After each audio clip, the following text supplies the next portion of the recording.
Hi, hello there.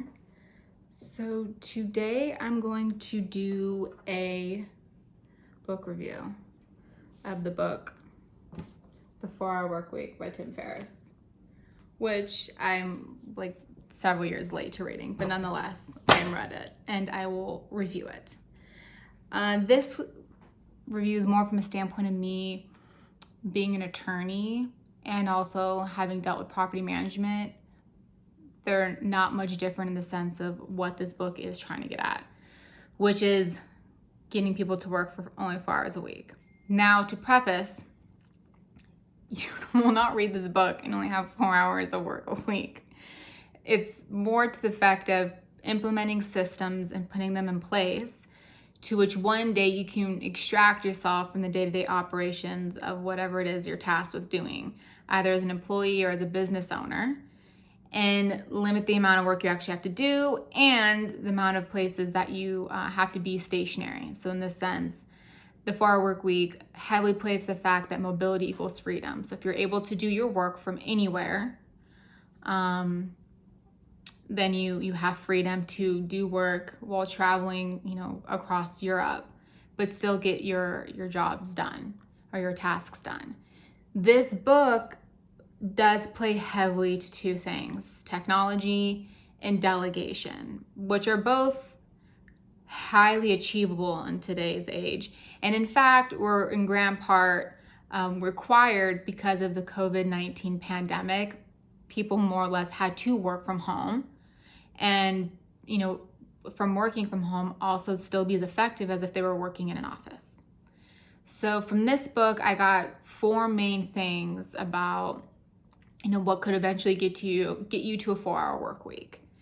And that has to do with playing to your skills, ending time management, batching your work, and what was the last one? Oh, niching. So those are the 4 main things that I kind of got from the book.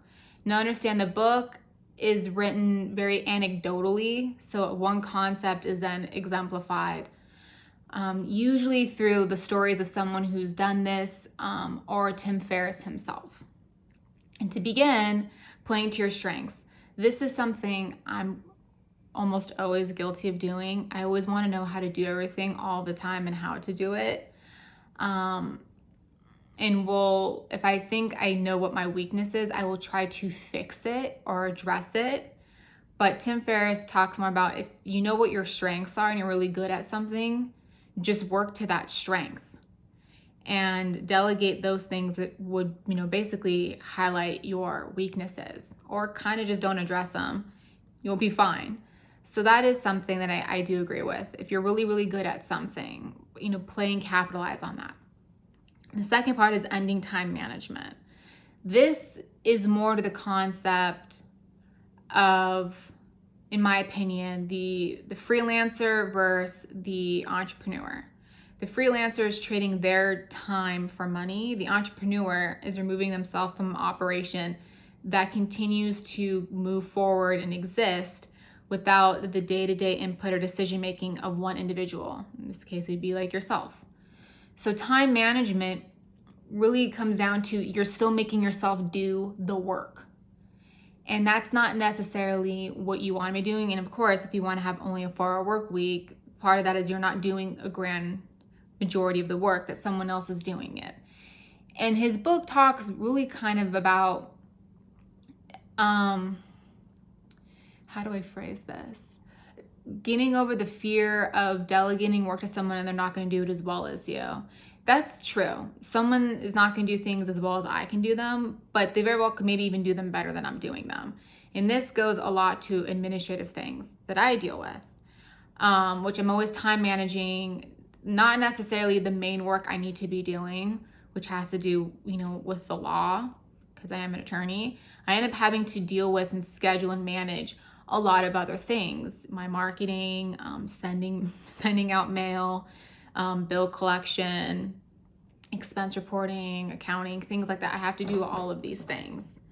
And it ends up being I have to manage my time so I can get all of it done. However, I'm trading, again, my time, and not even in this case for money. My time is worth a lot, but I'm spending it on things that are not generating me any business. Like running around doing administrative stuff is taking away from what I really need to be doing, which is generating business so that I can have work, so that I can delegate it. So time management kind of is a farce, and then it misleads you into thinking you're actually being productive, which you're not. You're not being very effective. You're just kind of being busy for no reason. So being able to delegate and ending time management and forcing yourself to let go and give the work to someone else frees you up to do what you're best at, which was point 1, play to your strengths. Now, skipping forward to point 3, which is batching work. This is something that Cal Newport talks about in deep work, which is deep work or shallow work. I won't get into that too heavily, but if you almost inevitably have to do some sort of administrative work. So batching that into a frame of time in which you know you're set aside to do that, instead of doing it randomly throughout the day, is better because your mind's kind of best engaged for that. And a lot of it is really not mental intensive. I also took kind of batching things more into the fact of getting actual work done. So when I worked at a law firm years ago, I had made myself and told the partners that this was my schedule, and I really stuck to it, having never read this book. But knowing the importance, I wanted to work from 6 to 2. And the importance being I didn't want to waste my time sitting in traffic. If I left anytime after 5:30 to get from where I live to my desk, the commute time doubled. So I decided I want to work from 6 to 2. The other caveat to that was no one's in the office at 6 in the morning. People don't come in until like 9 or 10 o'clock. So I was able to get most of my work done in the morning. So I batched the main work I need to get done in the morning. And I was able to get all of my work done in a fraction of the time, which actually left me with like way more time, and I didn't really have 8 hours of work to do. But also gave me the freedom from 2 until I guess like 6 at night, or usually later, I could go and do something else, which I ended up managing a portfolio of real estate in Los Angeles. So that's what I did with my afternoon time. So I was able to more or less have 2 different things going. And that's how I got into landlord-tenant law, was I had, made this time in the afternoon to go pursue something else that led ultimately to what I do now, which is predominantly landlord-tenant law and assisting landlords in managing their portfolios. But that was in part, again, I was able to batch really important work in the morning and get it done with little distraction. And that gave me the freedom in the afternoon to do things, because when everyone asked me, well, why are you leaving early? Well, all of my work is done. And I didn't miss deadlines. Clients didn't complain about me. Cases got pushed forward and settled, and everyone was happy. And that was because I had batched. And the last point I have is niching. And I watched a video recently by Chris Do, whose channel is The Future. And he talks a lot about marketing, but he does talk about entrepreneurship and productivity and things like that. But he talked to, I believe it was a class of art school graduates. And he talked about the importance of niching. And people fear if you niche that no one's gonna want you because you don't know that much. And it's the exact opposite of that. When you niche and you specialize in something and you know it so well, people assume, this is Chris Do's point, people assume you actually know everything else related to it. So he used the example of topography. If you really niche in topography, everyone's gonna assume you know how to do, I don't know much about marketing. Like, I don't know. You know how to do something else in marketing, sorry. But niching is important. It's also from kind of a marketing standpoint, because when you do things and you niche and you do something very specific and you gear your stuff and your content, your advertising around that, people are gonna find you specifically for that. Then they'll contact you, and they usually always have some other thing they need done. So for landlord-tenant law, people will find me for habitability lawsuits. That's what I specialize in. But then they'll call me like, hey, there's this other thing. Could you also address that? And sometimes I can, sometimes I will, refer them to someone else. But nonetheless, I can help because I'm very familiar with all the things, even though I don't heavily talk about or market necessarily to all the things that I do know how to do. But when you niche, it also limits your whole world of things to do, because we love as a society, I suppose, to be busy, but being busy, again, not necessarily being productive, and not even being productive is necessarily being effective. But when you can niche and you couple that with the other things, playing to your strengths, which niching is directly playing to your strength, time management and doing away with it, and being comfortable and learning how to delegate, even though upfront and it is a little bit of work, it pays itself. The return on investment is amazing. And, batching work. When you are able to niche, all of those other things kind of fall into place.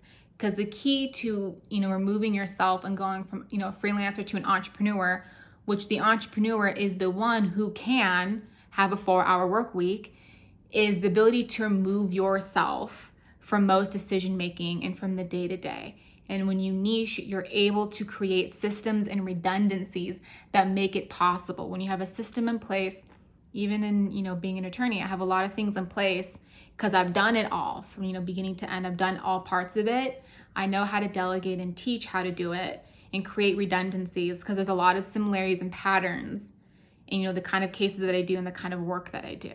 And it ultimately makes it easier for me to be effective with my clients, because I'm not focused so much on the details that I don't really need to be focused on. I'm focused on the bigger picture and the strategy of the case, because my mind's not so overwhelmed with every aspect of it.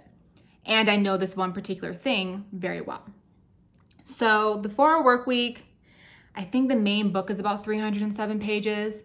Then there's probably like another 100 pages of additives, like I think some stories or client testimonials, resources, maybe some sort of glossary. I didn't get too deep into it, but I do recommend looking at it. If you don't want to read the entire book, because again, it is a little thick, I'm sure there's summaries on it. I gave you the 4 main points that I gleaned from it. If you can get those 4 kind of implemented or understood, you're on your way to his end goal for most people, which is to have a 4-hour work week. This is all beat up because I got it from the library. I take better care of my books, just, in case anyone wants to clock me on that. But yeah, thank you for watching. If you have any other recommendations for books you want me to review and summarize, leave them in the comments below. Yeah, I got all the topic, the whole all 4 main points to you. This is a long video. Thanks for watching.